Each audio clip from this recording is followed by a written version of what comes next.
Hai semua, selamat kembali ke online classroom Cikgu Teo. Hari ini kita akan mulakan dengan bab 8, daya dan gerakan.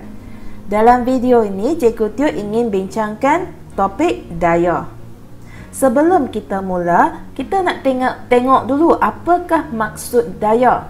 Daya sebenarnya adalah tarikan atau tolakan yang kita kenakan ke atas sesuatu objek. Apakah maksud Cikgu Teo? Contohnya, bila kita nak buka tin makanan, apa yang kita buat? Kita akan tarik. Okey, tarik buka penutup dia. Itu dikatakan kita sudah kenakan daya ke atas tin makanan tersebut atau penutup dia. Okey. Contoh kedua, bila kita nak buka lampu ke tutup kipas ke, bila kita tekan switch, kita kenakan daya tolakan. So, tarikan dan tolakan inilah yang kita namakan sebagai daya. Sebenarnya, ada banyak jenis daya. Okey? So, jom kita tengok beberapa contoh jenis-jenis daya. Yang pertama sekali, cikgu rasa semua orang sudah tahu apa dia daya graviti, kan? Daya graviti adalah daya yang mengarah ke pusat bumi. Daya inilah yang menyebabkan semua benda yang dilambung ke atas akan jatuh semula ke tanah. Sebab tu kita biasa dengar orang jatuh ke bawah tangga. Tak ada orang jatuh dari bawah ke atas, kan? Mesti dari atas ke bawah. Sebab daya graviti akan tarik, okey, semua benda ke pusat bumi. Kedua, berat. Apa sebenarnya berat? Berat ni ada kaitan dengan daya graviti. Okey? Berat adalah daya graviti yang bertindak, okey, ke atas sesuatu objek. Contohnya kita tengok apple ni. Okey, apple yang atas meja ni. Okey, berat dia ialah daya graviti yang bertindak ke atas apple tersebut. Okey? Apakah yang kita timbang? Biasanya kalau kita nak timbang, kita kata, cikgu, saya nak timbang berat badan saya. Sebenarnya silap, okey, salah istilah. Ini adalah jisim. Itu jisim badan, bukan berat. Okey? Jisim badan kita ukur dengan penimbang seperti gambar ini. Okey, tapi berat, okey, berat kita ukur dengan neraca spring seperti dalam gambar ini. Okey, so berat dengan jisim tidak sama, ya. Okey. Seterusnya, apa dia daya normal? Daya normal ialah daya yang dihasilkan apabila sesuatu objek bersentuhan dengan sesuatu permukaan. Contohnya apple ini, okey, dia bersentuhan dengan permukaan meja. So, dia ada satu daya normal yang bertindak balas ke atas apple tersebut. Okey, apple ini mengalami dua daya. Satu adalah berat dia, iaitu daya tindakan graviti. Okey, daya graviti yang bertindak ke atas dia. Dan satu lagi daya normal, ialah daya yang dihasilkan apabila apple ini bersentuhan dengan meja. Kalau kurang faham, jangan risau. Sat lagi dalam video ni, cikgu akan terangkan hukum Newton ketiga. Lebih senang sikit kita nak faham, ya. Okey. Seterusnya, ini adalah daya elastik. Daya elastik wujud apabila satu bahan diregangkan atau dimampatkan. Contohnya spring. Okey, yang benda-benda yang ada spring ataupun ada kesan spring biasanya ada daya elastik. Daya apungan pula apa dia? Daya apungan adalah daya tuja yang bertindak kepada sesuatu objek yang terapung di dalam sesuatu benda lain. Daya geseran.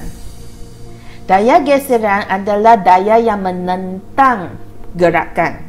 Okey, so contohnya apabila pakcik ni dia nak tolak kotak ini ke arah kiri kamu. Okey, so kotak ini bergerak ke arah kiri. Daya geseran adalah daya yang menentang arah gerakan tersebut.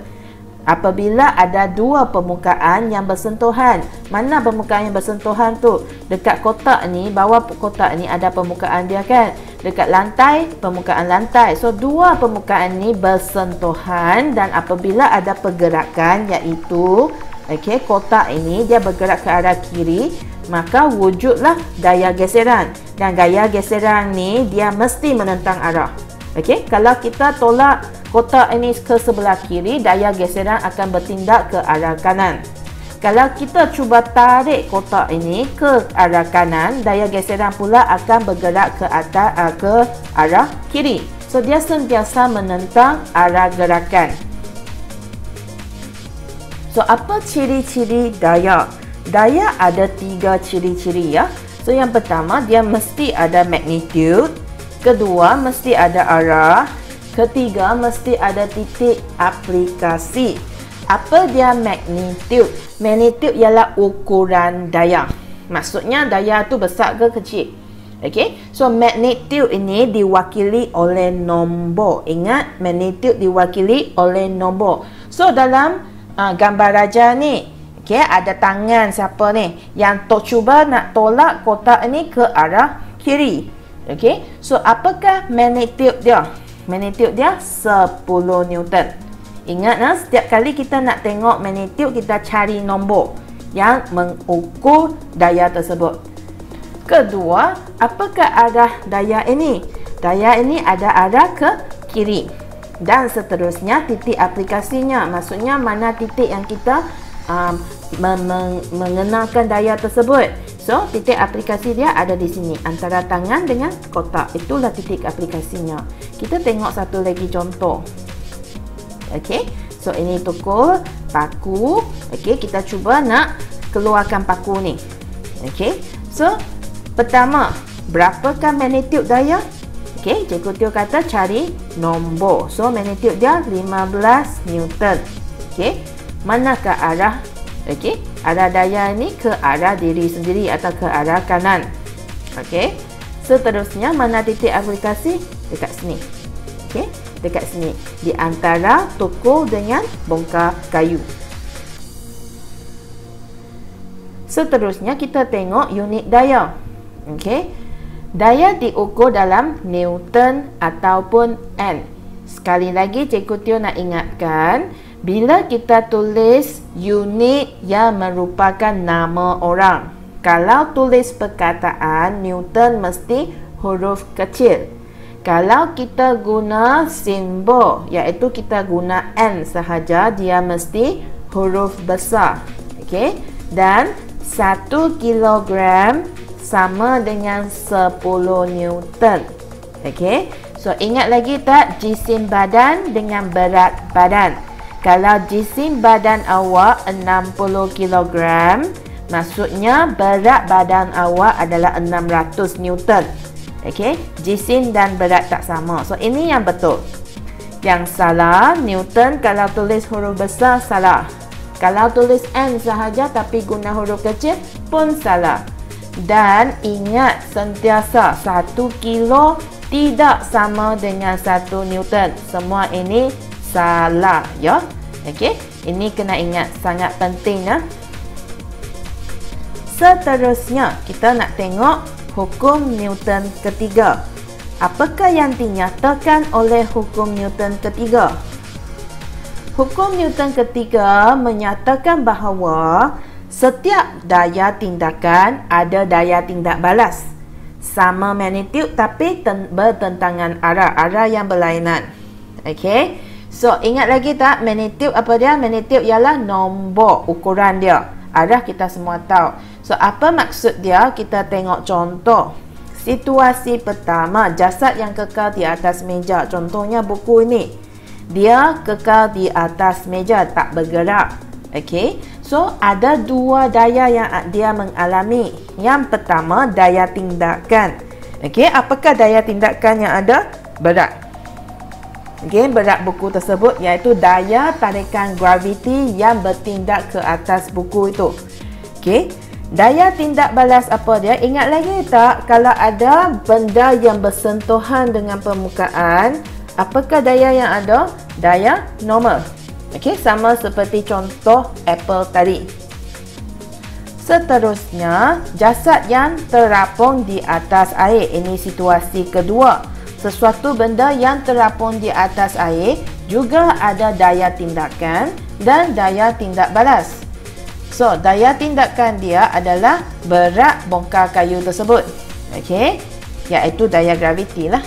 Dan daya tindak balas ialah daya tuja daripada air ni, iaitu daya apungan yang menyebabkan bongkar kayu ini boleh terapung di atas air. Okey. Situasi ketiga, kita tengok sini ada dua troli. Okey. Troli pertama dan troli kedua sama saiz. Okey. Tapi dekat troli pertama cikgu pasang satu spring. Okey. Apa yang akan berlaku kalau cikgu mampakkan, tengok gambar di atas ni. Okey, cikgu mampakkan, maksudnya cikgu tolak dua-dua troli ini bagi dia rapat bersama. Okey, mampakkan spring di tengah-tengah ni. Bila cikgu lepaskan, apa yang berlaku?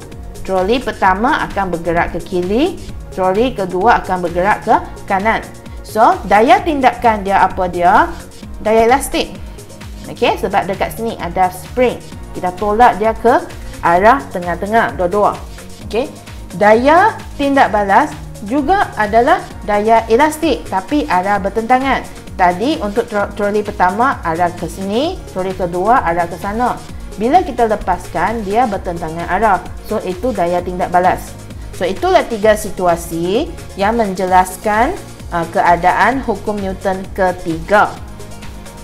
So, itu sahaja daripada Cikgu Teo dalam video ini. Kalau ada soalan, boleh tanya di bahagian komen. Itu sahaja. Bye! Kalau awak telah belajar sesuatu yang baru hari ini, jangan lupa untuk like dan subscribe ya.